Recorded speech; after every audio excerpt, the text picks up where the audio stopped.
നമസ്കാരം. തമിഴ്നാട്ടിലെ മൈലാപ്പൂരിൽ രക്തസാക്ഷിത്വം വരിച്ച മാർ തോമാസ് ലീഹായുടെ ഭൗതിക അവശിഷ്ടം എങ്ങനെയാണ് ഇറ്റലിയിലെ ഓർത്തോണയിലെത്തി? ആ ചരിത്രത്തിലേക്കാണ് നമ്മൾ വരുന്നത്. മാർ തോമാസ് ലീഹ തൻ്റെ സുവിശേഷ പ്രഘോഷണം ആരംഭിക്കുന്നത് സിറിയയിൽ നിന്നാണ് എന്നാണ് ചരിത്രത്തിൽ രേഖപ്പെടുത്തിയിട്ടുള്ളത്.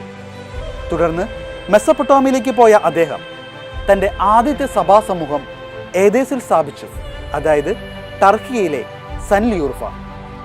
തുടർന്ന് ബാബിലോണിലെത്തിയ തോമാസ് ലീഹ അവിടെ 7 വർഷം താമസിക്കുകയും മറ്റൊരു സഭാ സമൂഹം സ്ഥാപിക്കുകയും ചെയ്തു.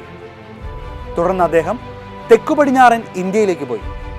നമുക്കറിയാവുന്നതുപോലെ AD 52 കടൽ മാർഗം അദ്ദേഹം തുറമുഖ നഗരമായ കേരളത്തിലെ മുസിരിസിലെത്തുകയും സുവിശേഷം പ്രസംഗിക്കാൻ തുടങ്ങുകയും ചെയ്തു.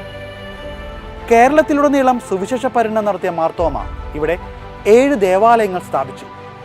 പിന്നീട് ഇന്ത്യയിൽ നിന്ന് ചൈനയിലേക്ക് പോയി. അവിടെ നിന്ന് അദ്ദേഹം കൊറമാണ്ടലിൻ്റെ തെക്കിഴക്കൻ തീരത്ത് മടങ്ങിയെത്തി. AD 72 തമിഴ്നാട്ടിലെ മൈലാപ്പൂരിൽ മരിക്കുകയും അവിടെ അടക്കം ചെയ്യുകയും ചെയ്തു.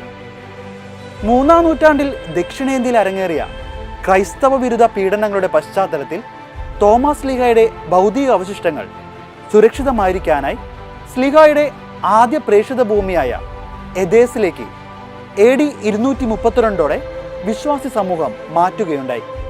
പിന്നീട് അറബി അധിനിവേശത്തെ തുടർന്ന് എഥേസിൽ നിന്നും സ്ലീഹായുടെ ഭൗതിക അവശിഷ്ടങ്ങൾ കൂടുതൽ സുരക്ഷിതമെന്ന് വിശ്വസിക്കുന്ന സ്ഥലത്തേക്ക് ഗ്രീസിലെ ചിയോസ് ദ്വീപിലേക്ക് മാറ്റി. അത് ഏകദേശം 1146 പിന്നീട് 1258 ഇറ്റലിയിൽ നിന്നുള്ള സായുധ സേനകൾ ചിയോസ് ദ്വീപ് എത്തുന്നതുവരെ തോമാസ് ലീഹായുടെ ഭൗതിക അവശിഷ്ടങ്ങൾ അവിടെ സൂക്ഷിക്കപ്പെട്ടു. തുർക്കികളുടെ അധിനിവേശത്തിൽ നിന്നും സ്ലീഹായുടെ പൂജ്യ അവശിഷ്ടങ്ങൾ സംരക്ഷിക്കാനായി അവർ ഗ്രീസിലെ ചിയോസ് ദ്വീപിൽ നിന്നും തോമാസ് ലീഹായുടെ അസ്ഥികളും അവ മൂടിയ മാർബിൾ ഫലകവും കപ്പലിൽ ഇറ്റലിയിലേക്ക് കൊണ്ടുപോയി. 1258 സെപ്റ്റംബർ 6 അവർ ഇറ്റലിയിലെ ഓർത്തോണ തുറമുഖത്തെത്തി.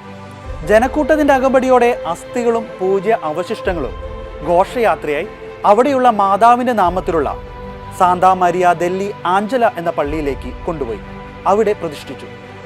1556 തുർക്കികൾ ഈ ദേവാലയം തീവച്ച് നശിപ്പിക്കാൻ ശ്രമിച്ചുവെങ്കിലും മാർ തോമാസ് ലീഹായുടെ തിരുശേഷിപ്പുകളും മറ്റു ചില വിശുദ്ധരുടെ തിരുശേഷിപ്പുകളും സുരക്ഷിതമായി മറ്റൊരു സ്ഥലത്തേക്ക് മാറ്റി സംരക്ഷിച്ചു. നൂറ്റാണ്ടുകളായി കത്തീഡ്രൽ ആയിരുന്ന ദേവാലയം തുടർന്ന് 1859 9-ാം പിയൂസ് പാപ്പ ബസിലിക്ക ആയി ഉയർത്തുകയും പള്ളിയുടെ പേര് മാർ തോമാസ് ലീഹ ബസിലിക്ക എന്ന് മാറ്റുകയും ചെയ്തു. തോമാസ് ലീഹയുടെ ഭൗതിക അവശിഷ്ടങ്ങൾ 750 വർഷത്തിലേറെയായി അവിടെ ഇപ്പോൾ സംരക്ഷിക്കപ്പെടുന്നു. റോമിൽ നിന്നും 250 കിലോമീറ്റർ അകലെ കടലിനോട് ചേർന്നാണ് ഓർത്തോണ എന്ന നഗരം സ്ഥിതി ചെയ്യുന്നത്.